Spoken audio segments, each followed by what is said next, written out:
নমস্কার বন্ধুরা, মিষ্টু অ্যান্ড মধুমিতাস কিচেনের আর একটা নতুন পর্বে তোমাদের সবাইকে স্বাগত। বন্ধুরা, আজকের রেসিপি অনেক পুরনো দিনে, কিন্তু এই গরমে কিন্তু শরীর ঠান্ডা করে, মন ঠান্ডা করে, মনে তৃপ্তি আনে, মুখের স্বাদ ফেরায় মোরলা মাছের বড়ি দিয়ে টক। তোমরা হয়তো অনেকেই পারো, আমি কিভাবে করি তোমাদের সাথে শেয়ার করলাম। প্লিজ বন্ধুরা সাথে থেকো। তো চলো শুরু করে দিই। বন্ধুরা, আমি একটা প্যান বসিয়ে দিয়েছি। তার আগে তোমাদের দেখিয়ে দিই, মোরলা মাছগুলোকে আমি মিনিট 20-25 আগে নুন হলুদ ভালো করে পরিষ্কার করে ধুয়ে নিয়ে নুন হলুদ আর অল্প দুপলা তেল দিয়ে মাখিয়ে রেখেছি। এইভাবে মাছের গায়ে তেল মাখিয়ে নিলে চুনো মাছে যে তেলটা প্রচণ্ড টানে বা খুব ফটফট করে ফাটে, সেটা হবে না। এটা একটা টিপস হিসেবে বলতে পারো। কড়াইতে খুব ভালো করে তেল গরম হয়ে গেছে। এবার আমরা মাছগুলো দিয়ে দেবো। তার আগে বলে রাখি বন্ধুরা, কড়াই খুব ভালো করে গরম করে নেবে। আর তেলের সাথে আমি হাফ স্পুনের মতো নুন মিশিয়ে দিয়েছি, তাহলেও তেল ছেটায় না। মাছগুলো একবারে আমাদের হবে না, দু ব্যাচে করতে হবে।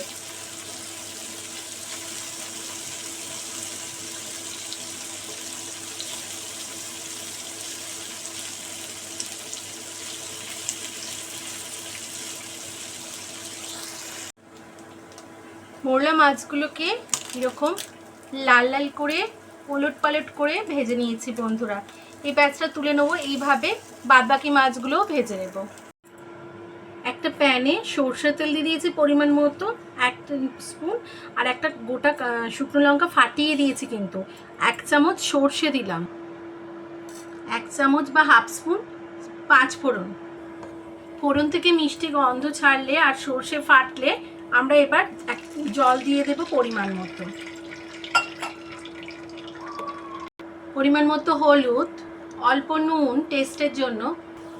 বন্ধুরা, আমি তেঁতুলের জলে গুলে কাত বানিয়ে রেখেছি, তো এই কাতটা আমি দিয়ে দেব। তার আগে একটু গুড় দিচ্ছি। তোমরা পছন্দ হলে চিনিও দিতে পারো, গুড়ে টকটা বেশ ভালো লাগে আমার, তাই জন্য গুড়টা দিলাম। আর এই কাতটা 2 টেবিল স্পুন মতো দিয়ে দিলাম।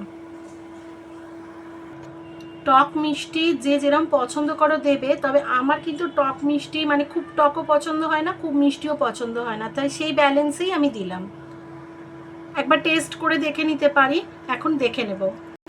আমি টকটা চেক করে দেখেছি, একটু বেশি লাগছে, তাই আমি 1 স্পুনের মতো আবারও গুড় দিয়ে দিলাম। আমি কিছু বড়ি ভেজে রেখেছি, তো দিয়ে দেবো এই সময়।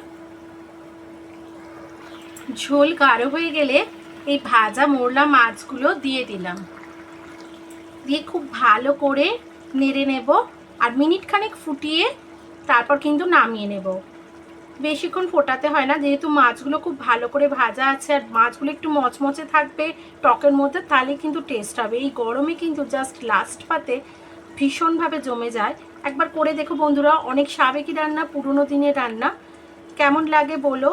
তো এখনকার মতো আমি চলে যাচ্ছি, আবার হাজির হয়ে যাবো নতুন কোনো রেসিপি নিয়ে। ততক্ষণের জন্য খুব ভালো থেকো, সুস্থ থেকো, টাটা।